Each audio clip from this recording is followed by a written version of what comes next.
Baik, Assalamualaikum warahmatullahi wabarakatuh. Perkenalkan, nama saya Farid Hamzah Prihandani dari Universitas Pendidikan Indonesia, Fakultas Pendidikan Ekonomi dan Bisnis, Program Studi Pendidikan Ekonomi.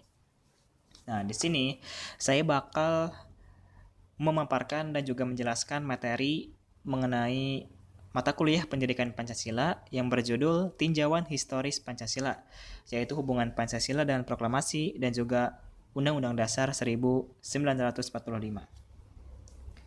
Mata kuliah ini diampu oleh dosen Bapak Supriyono, MPD. Baik, langsung saja. Yang pertama, yaitu hubungan Pancasila dengan proklamasi. Nah, sebelum masuk ke hubungannya, kita harus ketahui terlebih dahulu nih, mengenai hakikat proklamasi. Setidaknya, ada dua hakikat proklamasi. Yang pertama, proklamasi ini merupakan pernyataan kemerdekaan bangsa Indonesia, baik pada dirinya sendiri maupun terhadap dunia luar. Kemudian, tindakan-tindakan yang segera harus diselenggarakan berhubung dengan pernyataan kemerdekaan itu. Proklamasi ini merupakan titik puncak perjuangan bangsa Indonesia dalam mencapai dan juga meraih kemerdekaannya. Kemudian, apa sih hubungannya dengan Pancasila? Nah, hubungannya dengan Pancasila, Pancasila ini sebagai jiwa bangsa yang tentunya memiliki peran memberikan dorongan, memberikan semangat untuk terwujudnya proklamasi. Sehingga yang nantinya bakal menjadikan bangsa Indonesia menjadi bangsa yang merdeka. Kemudian berikutnya, hakikat Pancasila dengan pembukaan Undang-Undang Dasar 1945. Hubungan antara Pancasila dan pembukaan Undang-Undang Dasar itu memiliki sifat formal dan juga material. Hubungan secara formal bahwa nilai-nilai Pancasila itu termasuk dalam pembukaan Undang-Undang Dasar, yaitu pada alinea keempat.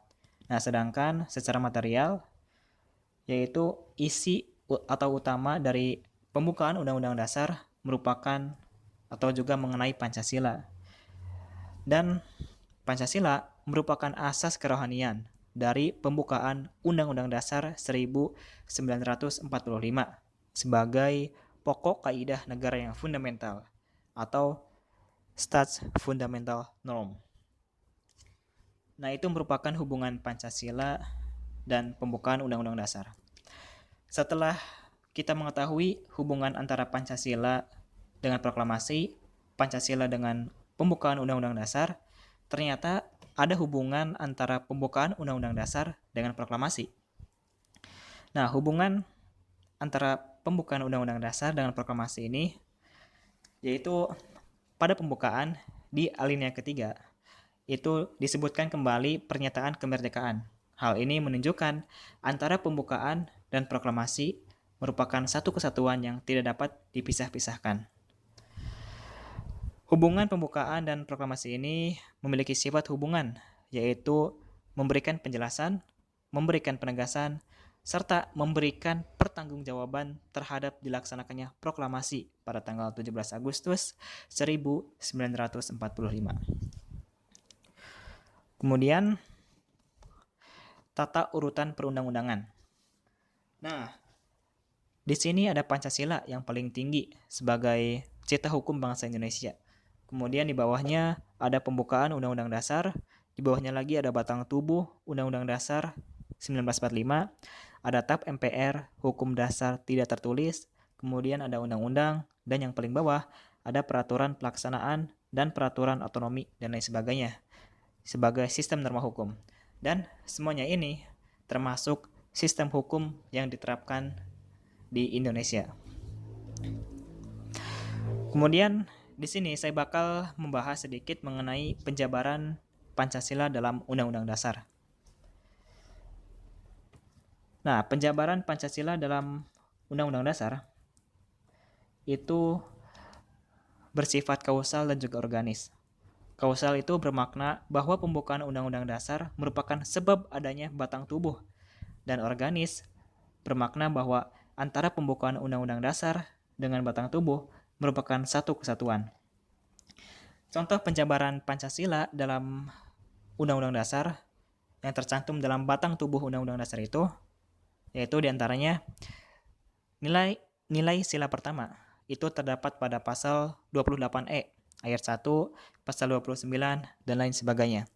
Kemudian nilai sila kedua itu terdapat pada pasal 1 ayat 3, pasal 26 ayat 1, dan ayat 2, dan pasal 27 ayat 1, dan lain sebagainya.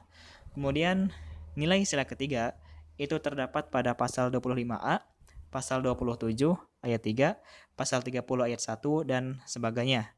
Kemudian nilai sila keempat itu terdapat pada pasal 1 ayat 1 dan ayat 2, pasal 2, pasal 3, pasal 4, dan seterusnya. Kemudian nilai sila kelima yang terakhir yaitu terdapat pada pasal 23, pasal 28H, pasal 31, 32, 34, dan seterusnya. Nah, itu penjabaran Pancasila yang tercantum dalam batang tubuh Undang-Undang Dasar. Sehingga Pancasila ini dijabarkan dalam Undang-Undang Dasar. Nah, itu mungkin sekian materi yang dapat saya sampaikan mengenai tinjauan historis Pancasila, yaitu hubungan Pancasila dengan proklamasi dan juga hubungan Pancasila dengan pembukaan Undang-Undang Dasar 1945.